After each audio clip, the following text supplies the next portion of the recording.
all the people in the name of Lord Jesus Christ. ఇక్కడ ఉన్నటువంటి మీ అందరికీ ప్రభువైన యేసుక్రీస్తు నామములో వందనాలు తెలియజేస్తున్నాను. Each one of you give a special thanks in the name of Lord Jesus. ప్రతి ఒక్కరికి ప్రత్యేకమైన వందనాలు తెలియజేస్తున్నాను. Especially those who come from the abroad to preach the gospel in India. ప్రత్యేకముగా చాలా దూరం ప్రయాణం చేసి భారతదేశానికి వచ్చి సువార్త ప్రకటిస్తున్న దాన్ని బట్టి మీకు వందనాలు తెలియజేస్తున్నాను. God laid much more burden upon them to the gospel of the preach to everyone. దేవుని సువార్త ప్రకటించాలని గొప్ప భారము మీ మీద దేవుడు ఉంచిన దాన్ని బట్టి వందనాలు తెలియజేస్తున్నాను. So once again give thanks in the name of Lord Jesus. యేసుక్రీస్తు నామములో మీకు వందనాలు తెలియజేస్తున్నాను. You heard the beautiful message, which is the deepest message. ఇప్పుడు కొద్ది నిమిషాల క్రితం మన సహోదరుడు మంచి లోతైనటువంటి వాక్య సందేశాన్ని మనకి పంచిపెట్టాడు. The whole creation walk two ways. ప్రపంచం మొత్తం రెండు మార్గంలో నడుస్తుంది. The way of life, a way of death. జీవ మార్గము, మరణ మార్గము. Jesus Christ lead in the way of life. Lucifer lead in the way of death. యేసుక్రీస్తు వారేమో జీవ మార్గం వైపు నడిపిస్తే అపవాది ఏం చేస్తుందంట, మరణకరమైన మార్గం వైపు నడిపిస్తుంది. It is a very terrible things.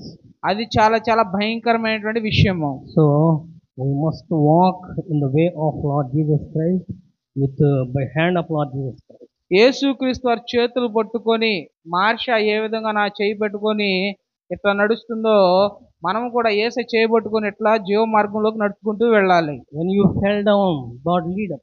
ఎప్పుడైతే మనం teach the walking also. ఎప్పుడైతే మనం నడుస్తూ పడిపోతాం, దేవుడు ఏం చేస్తాడంటే ఆ చేయి జాపి పైకి మనల్ని లేవనెత్తుతాడు. We teach the way of life. How shall we walk with heaven, with holiness? Unless holiness, we do not go to the heaven. జీవ మార్గంలో ఏ విధంగా నడవాలో దేవుడు మనకి నేర్పిస్తాడు. పరిశుద్ధత లేకుండా దేవుని రాజ్యంలో మనము ప్రవేశించలేము. Only in the blood of Jesus we should be holy. We should be holy. Then we have the qualification to walk in the way of life. యేసుక్రీస్తు వారి యొక్క రక్తము ద్వారా మాత్రమే మనము పరిశుద్ధపరచబడతాము. యేసుక్రీస్తు వారి యొక్క రక్తం ద్వారా వచ్చిన పరిశుద్ధత ద్వారానే మనం పరలోక రాజ్యంలోకి వెళ్తాము. My theme is now I contemplate the word of God only 20 minutes. నేను ఇప్పుడు 20 నిమిషాలు మాత్రమే దేవుని యొక్క వాక్యాన్ని మీతో పంచుకుంటాను. The wisdom of God. Theme is the wisdom of God. The subject is the wisdom of God. ఈ రోజు చెప్పబోయే అంశం ఏంటంటే దేవుని యొక్క జ్ఞానము. Jesus Christ, the wisdom of God and the power of God and the way of God. యేసుక్రీస్తు వారు జ్ఞానమై ఉన్నాడు, ఆయన మార్గమై ఉన్నాడు, ఆయన జీవమై ఉన్నాడు, ఆయన దేవుని శక్తి అయి ఉన్నాడు. Lead, only nobody lead into Jesus Christ into heaven. Only Jesus Christ lead us into the heaven. ఎవ్వరూ మనల్ని పరలోక రాజ్యం వైపు తీసుకొని వెళ్ళలేరు, కానీ యేసుక్రీస్తు వారు మాత్రమే పరలోక రాజ్యానికి మనల్ని తీసుకొని వెళ్తాడు. Jesus Christ, the intelligence of God, wisdom of God. యేసుక్రీస్తు వారు దేవుని యొక్క జ్ఞానమై ఉన్నాడు, యేసుక్రీస్తు వారు దేవుని యొక్క మేధా శక్తి అయి ఉన్నాడు. Yes, do you understand? మీరు అర్థం చేసుకోగలుగుతున్నారుగా? Okay, this is the heavenly wisdom. ఇది పరలోకపు జ్ఞానము. This is the heavenly education.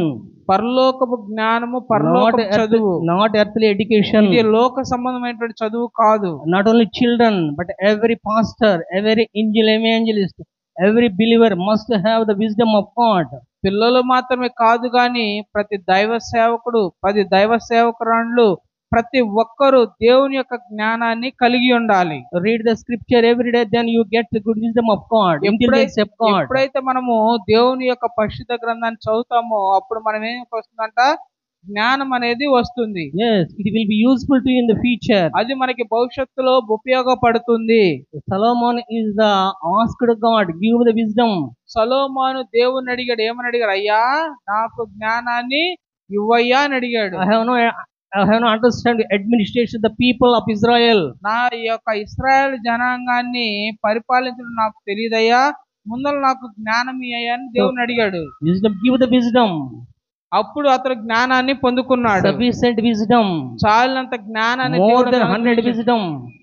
100 కంటే విస్తారమైన జ్ఞానం అనే దేవుడు అతనికి అనుగ్రహించాడు. Then he ruled the people very wisely. అప్పుడు ఆయన తన ప్రజల్ని చాలా తెలివిగా పరిపాలించాడు. He is a botanist, scientist. సొలొమోను గారు జంతు శాస్త్రజ్ఞుడు.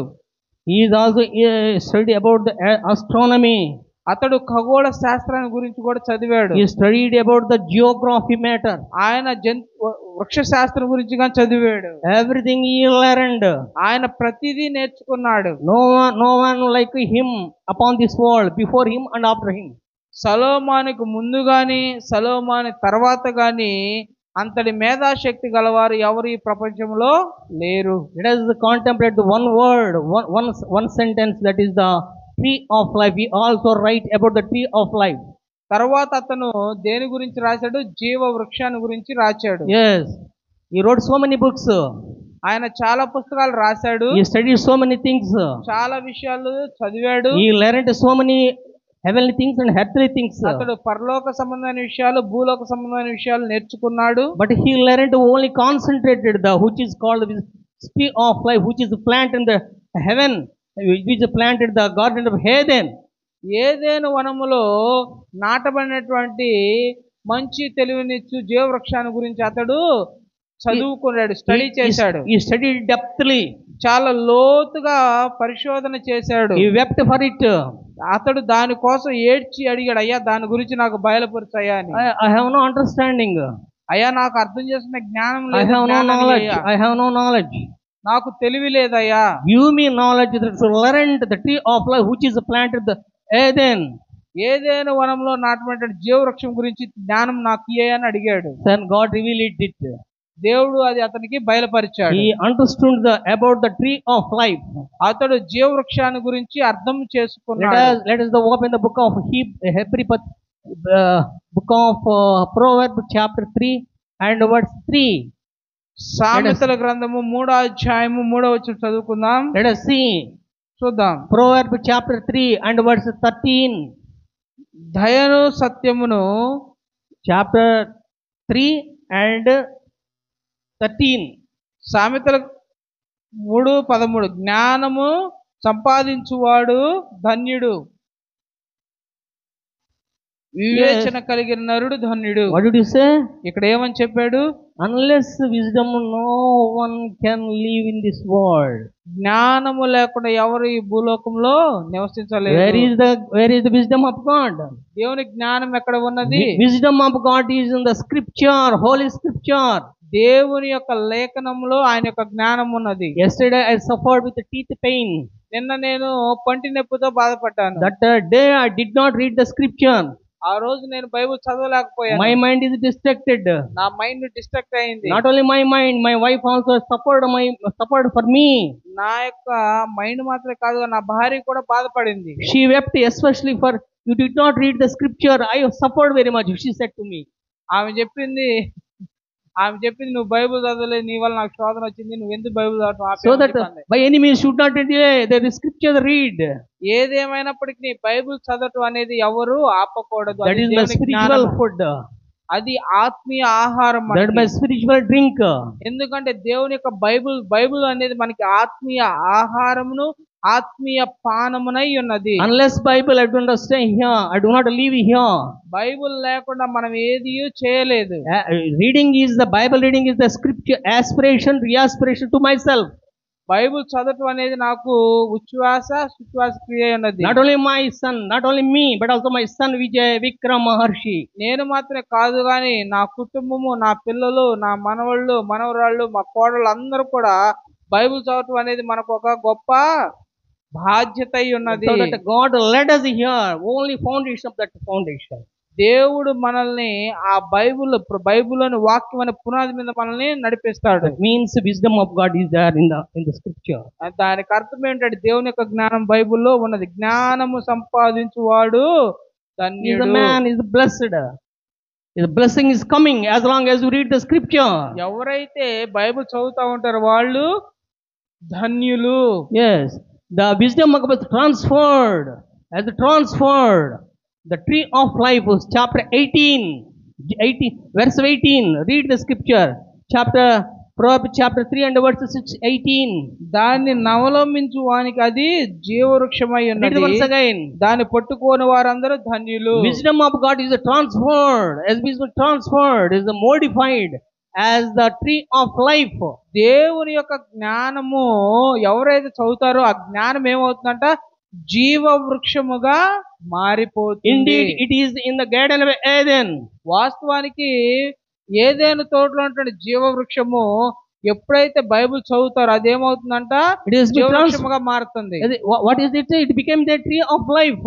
అది ఏమవుతుందంట, అది జీవ వృక్షముగా Those are మారుతుంది. blessed who touch it. Those are who are blessed who leave it. Those are who handle it. ఎవరైతే దాన్ని పట్టుకుంటారో, ఎవరైతే దాన్ని స్వీకరిస్తారో అది వారికి జీవవృక్షాన్ని పట్టుకున్నటువంటి స్పర్శ అనేది ఇస్తుంది. Solomon wrote very clearly. Solomon చాలా స్పష్టంగా వివరిస్తున్నాడు. Proverbs chapter 3 and verse 18. It is the wisdom of God who gain. Those are blessed. 18 verses of 18. It is became a tree of life. ఇక్కడ ఏమని చెబుతున్నాడు, జ్ఞానం సంపాదించువాడు ధన్యుడు అంటున్నాడు.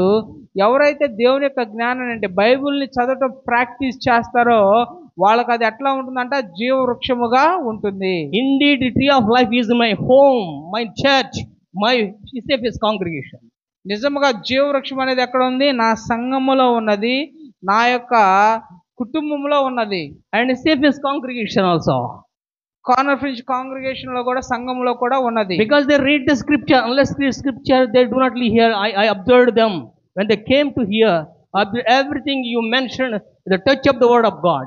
నేను మీరు ఇక్కడ నుంచి వచ్చినప్పటి నుంచి గమనిస్తున్నాను, ప్రతిదీ వాక్యానుసారంగా మాట్లాడుతూనే ఉన్నారు. That is the indeed the tree of life. ఎందుకంటే దేవుని యొక్క వాక్యానుసారంగా మాట్లాడుతున్నామంటే అది మనకు జీవవృక్షము. In chapter 18, what did it say? 18వ వచనం ఏం చెబుతుంది? దాన్ని అవలంబించు వారికి అది జీవవృక్షము. As many as those who touch it, as many as read it, it is indeed the tree of life. Indeed, in tree of life. ఎవరైతే దేవుని యొక్క బైబిల్ ముట్టుకొని చదువుతారో అది వారికి ధన్యతై ఉన్నది. వారు జీవవృక్షాన్ని పట్టుకునే వారిగా ఉంటారు. The book of Revelation chapter 2 and verse 7 there. ప్రకటన గ్రంథము 2వ అధ్యాయము 7వ వచనం. Let us see the word of it once again. ప్రకటన గ్రంథం Revelation chapter 2 and verse 7. చెవిగలవాడు ఆత్మ సంగములతో చెప్పుచున్న మాట విన్నుగాక. జయించువానికి దేవుని పరదైసులో ఉన్న జీవవృక్షములు భుజింపనిత్తును. God promised to the congregation. దేవుడు సంఘానికి ప్రామిస్ చేశాడు. If ఏమని? you overcome the devil, మీరు ఎప్పుడైతే అపవాదిని ఎదుర్కొంటారో, in the blood of Jesus Christ, యేసుక్రీస్తు వారి యొక్క రక్తము, in the witness of Lord Jesus Christ, యేసుక్రీస్తు వారి యొక్క సాక్షులు, we should overcome the Lucifer. మనము అపవాదిని ఎదుర్కొనే వారిగా ఉంటాము. Then are qualified to receive the fruits of the tree, the tree of life, which was in the midst of the sky. ఆకాశంలో పరదేశంలో ఉన్న జీవవృక్ష ఫలాన్ని మనం ఏం చేస్తామంట? భుజిస్తాము. God promised the congregation. దేవుడు చెప్పిన మాటలే కదా. Not my own word. అవి నా సొంత మాటలు కాదు. Not your word. నీ మాటలు కాదు. The Holy Spirit was written by the whole. This version is written by the Holy Spirit, inspiration of the Holy Spirit of God. చదవబడినటువంటి వాక్యము పరిశుద్ధాత్మ దేవుని ద్వారా రాపించబడినటువంటి వాక్య సందేశం. Indeed, tree of life is in the middle of the sky. నిజముగా జీవవృక్షం ఎక్కడ ఉందంట? In the third sky. పరదైసులో ఉన్నది. The paradise of heaven. పరలోకంలో ఉన్నది, పరదేశంలో ఉన్నది. Yes, God promised to us. దేవుడు మనకు వాగ్దానం చేశాడు. In the time of Solomon, it was in the earth. In the time of Solomon, it was upon the earth.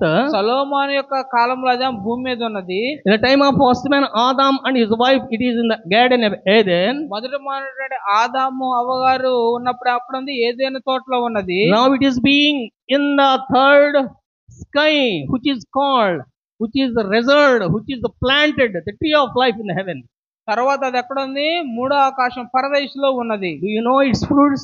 దాని యొక్క ఫలములు ఏమిటో నీకు తెలుసా? Book of James chapter 3 and verse 17, so you should see 8 fruits were there. యాకోబు రాసిన పత్రిక Book of James chapter 3 and verse 17. 3వ అధ్యాయం 7వ వచనము. How many fruits there? 8 fruits were there. Read one by one. యాకోబు రాసిన పత్రిక చూడండి. ఎంత? 2:17. 2:17. 3:17. 3:17. Yes. What do you say? What did you say? అలాగే ఏలనగా read the scripture one by one. One fruits after one fruit. There are 8 fruits were there. అయితే పై నుండి వచ్చు జ్ఞానము మొట్టమొదట It is holy. Holy is the fruit.